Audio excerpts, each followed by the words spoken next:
I'll show you what I've got when I've got back to the shed. See you in a minute. Cheeseburger first. Ooh. So I haven't been to my local car boot sale for a while, and I thought I'd give it a try this morning, but it was raining earlier on, so I thought it's going to be fairly quiet, and it was. It was dry when I was down there, but because it rained earlier, everyone wants to go home, and they want to get rid of the stuff fairly cheap. When I've been to that car boot sale in the past, they've got loads of tools, house clearances, that sort of thing, and there was hardly any. Pretty much one box full of tools I found off one guy, and I think it was house clearance stuff, so I had to rummage through that, got a few bits, and a few other bits of projects that I found along the way. So let me show you. Always take at least a rucksack to a car boot sale. I normally take an IKEA bag, but I couldn't find them, so yeah, I just took this with me. I say, I wasn't that hopeful. First thing I got were these selection of slates with pads on the bottom, so I presume they're plate serving mats. Well, there's 3 of those, and there's 1, 2 of those rubber feet on, and it also came with little love hearts. 4 of those as well, and I paid for the lot 50 pence.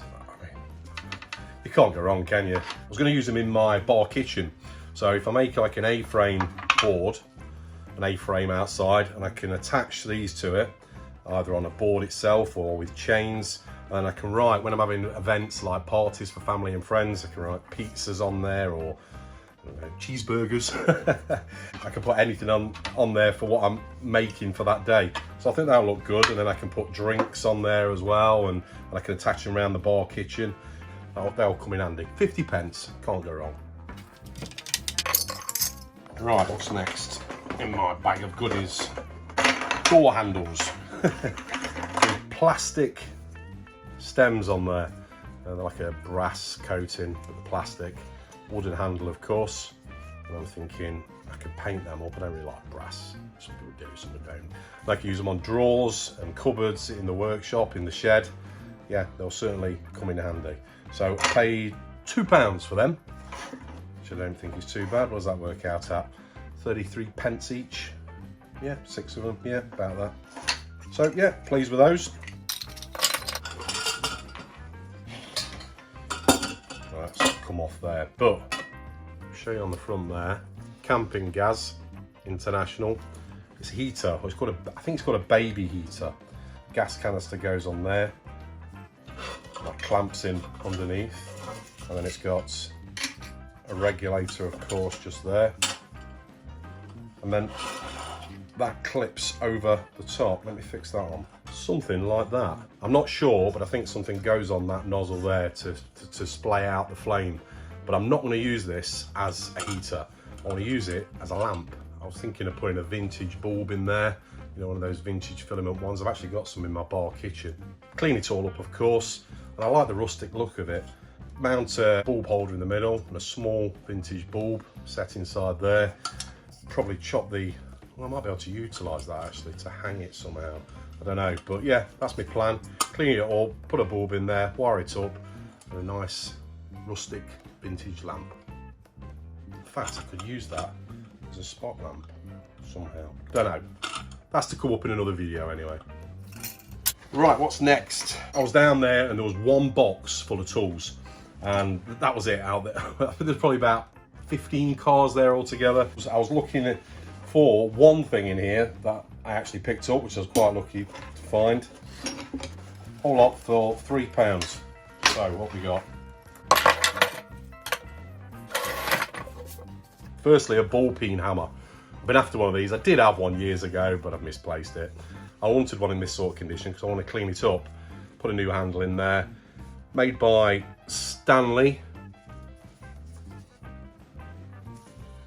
I've been watching Scoutcrafter quite a bit recently. I'll certainly be following his instructions on cleaning this up. And Scout, if you're watching, I haven't got a dake, so I'll be pressing this out a different way. I was thinking of using a trolley jack and a box section and clamping it up somehow and pushing it out like that. But anyway, that's it to come in another video. But yeah, pleased with that. Long reach flathead screwdriver, again made by Stanley. Plastic, and it's straight as a die, that. Absolutely straight. I haven't got one that long, so I'm sure that'll come in handy. Clean it up best I can. Tiny file there, round file, tapers off at one end, made by Sandvik Oberg. I think they're a fairly good brand of file actually, but yeah, I'll clean that up. I don't know, do they use for chainsaw blades, or do the chainsaw blades need to be not tapered, completely flat? Don't know, but it'll come in. I'm not using it for a chainsaw blade, it'll come in handy for other things.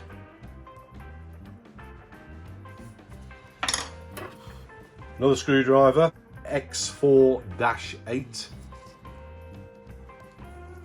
at the size of the crosshead on that, huge. I haven't got a screwdriver that size. Probably never use it, but I might do one day.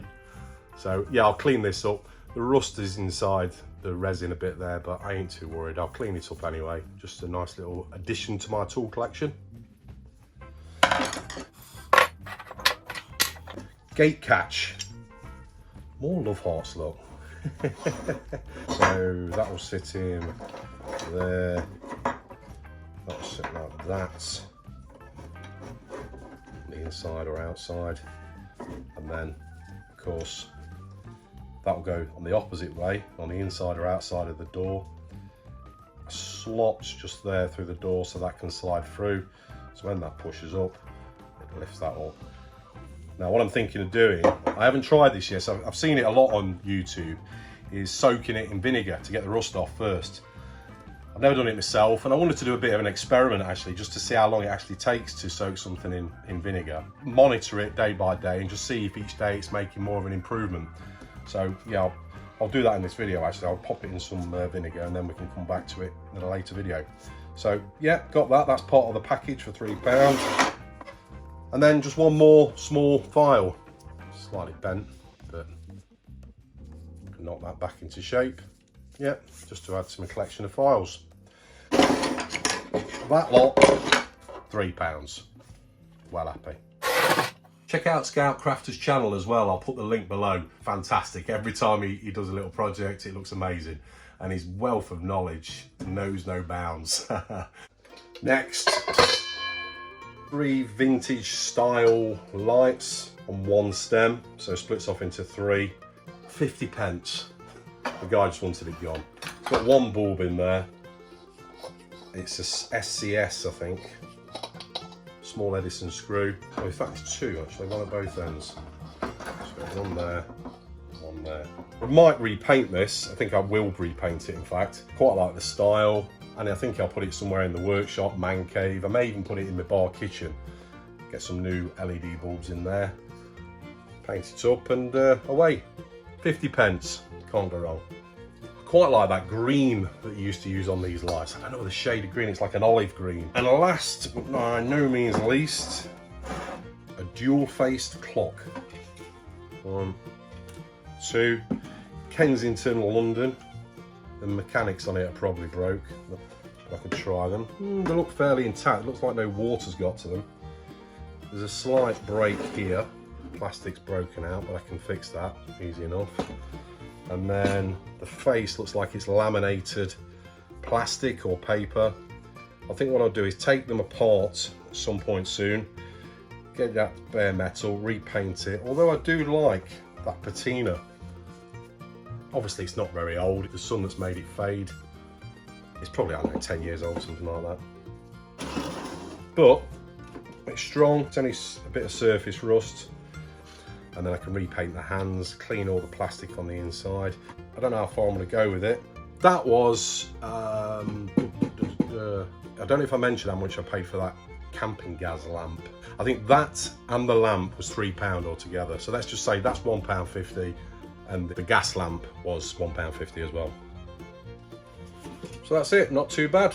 But I'll do a video of me restoring this.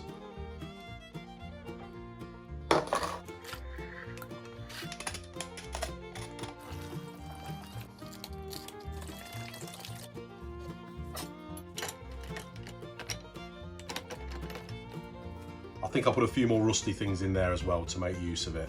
But let's see how it goes. I probably should have cleaned it down first before I put it in the vinegar, but I thought I'll just stick it in there. It's a bit of an experiment, just see what happens. When it's cleaned up, I'll wire wheel it all down and I'll paint it Amorite. I've got a use for that already. That's to come in another video. When I was out and about today, I also got lured into the middle aisle of Lidl and I've bought this. It's coming up in the next video. You can guess what it is. But the next time I go to a car boot, it will be as usual and full of cars. But I got a nice little haul. By the way, that cheeseburger was beautiful. So there we go, there's my little haul from the car boot today. Again, it wasn't very busy down there, but I got a few bits. It cost me £9 in total, which isn't too bad. I know I've got a use for all of it, and I'll show you later videos what I plan doing with them. I'll also let you know how those handles turned out, soaked in vinegar. Video to come on that, put a bulb in there and wire it up. Clean this clock up, sort these lamps out, make some signs up for that slate. Probably use chalk actually. You can get those pens now, which is like a chalk, and you can do nice fancy writing with them. So thanks very much for watching. Subscribe if you're new here, give me a thumbs up if you enjoyed, and I'll see you in the next video. Take care. Cheers.